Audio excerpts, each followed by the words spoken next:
Hoje gostaria de falar aos pastores. Inclusive, o tema é as recompensas de um pastor fiel.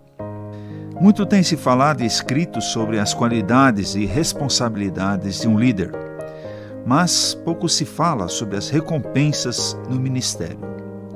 Qualquer pessoa que olha para um líder logo conclui três coisas. Por ser um líder, ele automaticamente possui três coisas. Em primeiro lugar, dinheiro. Segundo, poder. E terceiro, prestígio.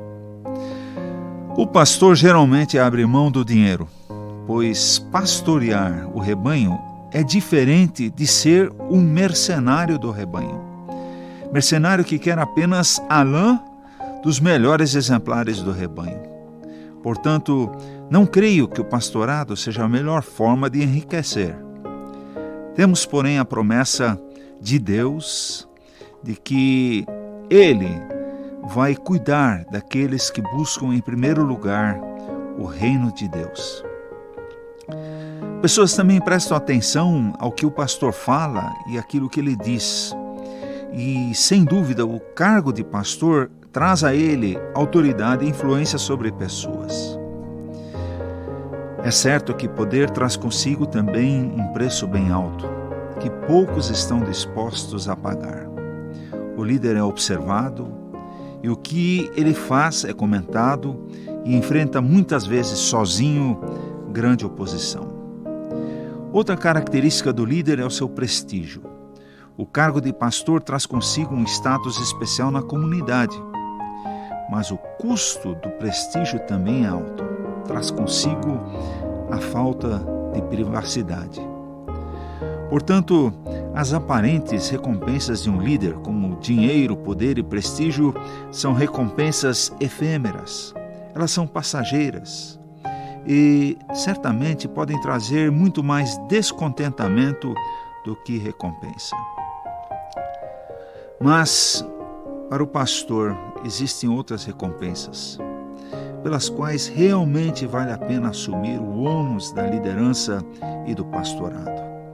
Essas recompensas são para aqueles que agem e vivem a sua responsabilidade e liderança conforme os padrões de Deus. E essas recompensas são, em primeiro lugar, recompensas espirituais. No final da sua vida, o apóstolo Paulo afirma em 2 Timóteo, capítulo 4, os versículos 7 e 8: Combati o bom combate, terminei a corrida, guardei a fé. Agora está reservada para mim a coroa da justiça, que o Senhor, justo juiz, me dará naquele dia, e não somente a mim, mas também a todos os que amam a sua vinda. O apóstolo Paulo aqui afirma: combati o bom combate. O pastor, ao assumir o ministério, mais do que qualquer um, envolve-se em uma batalha, mas é uma batalha espiritual, pois a nossa luta não é contra carne, nem sangue, mas contra principados e potestades.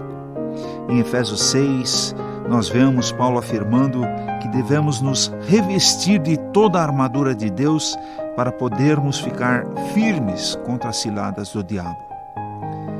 A armadura é de Deus, mas ao crente cabe vestir-se da armadura. A armadura é de Deus, mas ao crente cabe o vestir-se da armadura. O nosso inimigo é um inimigo ardiloso, de ciladas. E a nossa luta é uma luta contra poderes demoníacos. Ela é incessante, ela é interminável. Ano após ano a fio, o crente tem que estar vestindo a armadura. E essa armadura deve estar constantemente vestida, pois a qualquer momento pode haver uma cilada. E Paulo diz também: combati o bom combate. Quantas lutas espirituais, quantas batalhas, quantas noites acordadas, quantas ciladas enfrentadas. Mas Paulo afirma: eu combati o bom combate. Foi um combate vitorioso. E ele se revestia constantemente da armadura de Deus. Paulo também afirma: completei a carreira. Aquele que se dispõe a entrar no ministério tem diante de si uma carreira, uma corrida, que são as boas obras que Deus de antemão preparou para que andássemos nelas. O ministério pastoral, sem dúvida, é uma sequência de boas obras, não para chegar à salvação, mas como consequência de uma vida entregue ao Senhor. E Paulo aqui afirma: completei a carreira, completei a corrida, ou seja, fiz o que o Senhor me mandou. E também Paulo afirma: guardei a fé. Existe também durante toda a vida ministerial situações de luta intensa contra o pecado, contra principados e potestades, contra o desânimo, contra a doença e também contra dúvidas que surgem no ministério. E muitas vezes duvidamos daquilo que realmente Deus nos disse, do chamado que tivemos. Será que de fato o Senhor quer isso de mim? Será que estou crendo de uma forma correta? Será que estou tendo sucesso no ministério? Será que estou realmente ensinando a Bíblia como deve ser ensinada?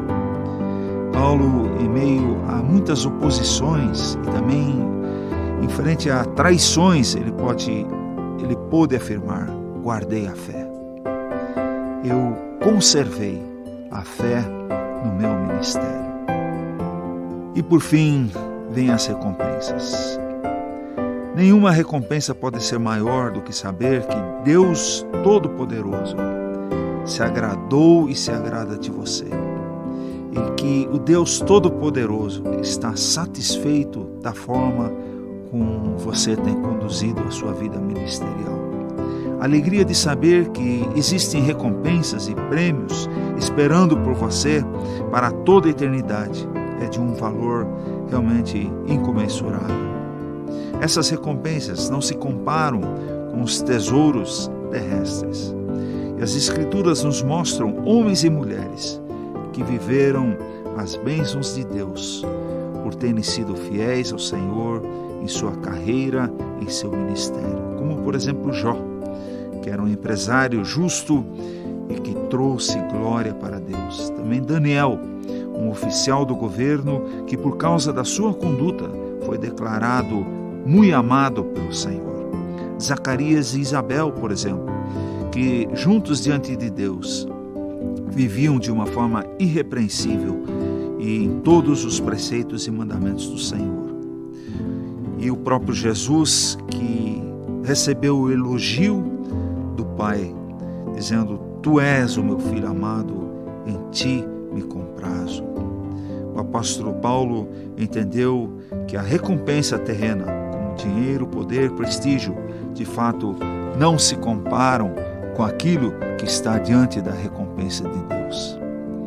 Enquanto os líderes e pessoas famosas que não conhecem ao Senhor ficam apreensíveis diante da morte, os líderes e os crentes têm a certeza de que a morte é apenas um momento para tirar a armadura e colocar as vestiduras celestiais e receber do Senhor os galardões, porque a nossa vida foi de agrado do Senhor. O Senhor há de recompensar pela sua integridade. Alguém já disse que se você quer conhecer quem é a pessoa realmente, olhe para a sua família.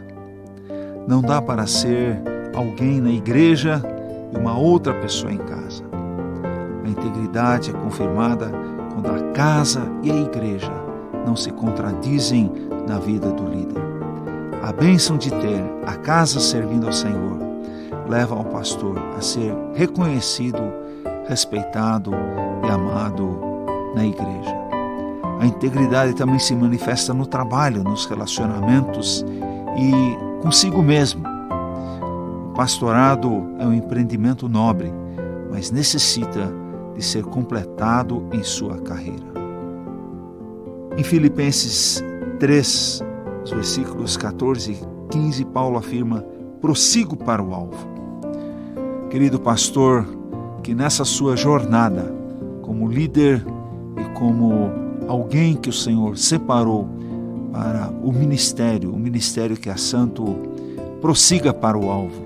para realmente chegar lá onde o Senhor quer que você chegue.